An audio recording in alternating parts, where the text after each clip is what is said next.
As the Second World War came to an end, everyone wanted to avoid another war. Aware of the instability of Europe, it was the work of several men, including British Prime Minister Winston Churchill, to work for a European unification. I wish to speak to you about the tragedy of Europe, this noble continent, home of all the great races of the Western world. The origin of most of the culture, arts, philosophy, and science, both ancient and modern. Can you guess who said that? This guessing game is getting quite ridiculous. Well, it was said by Sir Winston Churchill. And this specific quote was taken from his 1947 address at the University of Zurich, the United States of Europe. Did he not nervous? Excuse me? Do you think he was nervous before getting to the podium? Do you think he needs someone to talk to? 1947. How are you doing, darling? Notes? Hat? I believe you are all set, but something doesn't seem quite right. Are you okay, darling? You will see now. I'm afraid I have to go out. Winston, the time. Check. I am now going to say something that will astonish you. The first step in the recreation of the European family is a relationship between France and Germany. In this way, only France can recover the moral and cultural leadership of Europe. There can be no revival of Europe without a spiritual great France and a spiritual great Germany. Mr. President, what's your take on the declaration of Mr. Churchill that France and Germany should work together? That, quite frankly, mademoiselle, the people of France will not follow any of them. Mr. Chancellor, what's your taking on the declaration of Mr. Churchill that Germany and France should work together? No comment.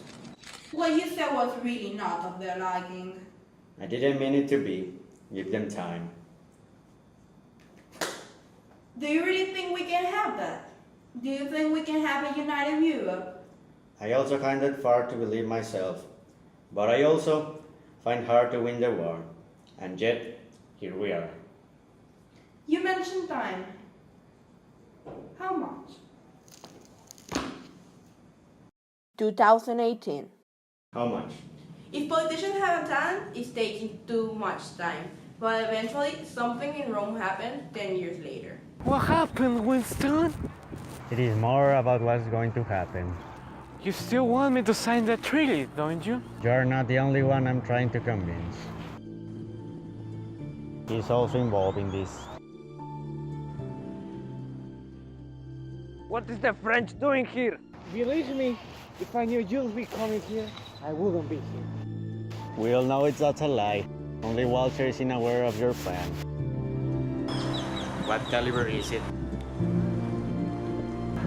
I have no idea what you were talking about. Stop. You knew of this. And yet, you invited the hunter to meet his prey. Are you conspiring with him? Kid, believe me, my years of conspiracy are long gone.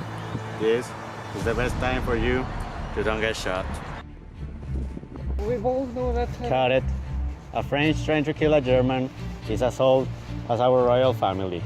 But one trying to accomplish it is unheard of. It's like you actually want him to shoot. Not even he wants to. He's a man with no mission, and history has taught us enough about that. But he's realizing it is not worth it. He's realizing that killing you will start a war. He's realizing that the people of Europe don't deserve to live that again. That's why I'm asking you to sign the treaty, so the people we love can live, so that they can be free to think as they wish and be who they are. You have the choice of Europe and the world before you. In an unexpected move by France and West Germany, they have, along with Italy, Belgium, and Luxembourg, signed a treaty that has now established a European economic community. Experts can help but wonder to themselves, where will this lead to? What we can say right now is that Europe is united, and its future looks good. This eventually resulted in what we know as the European Union today. Now, to continue working as we've been doing, can you guess if what I just told you is true?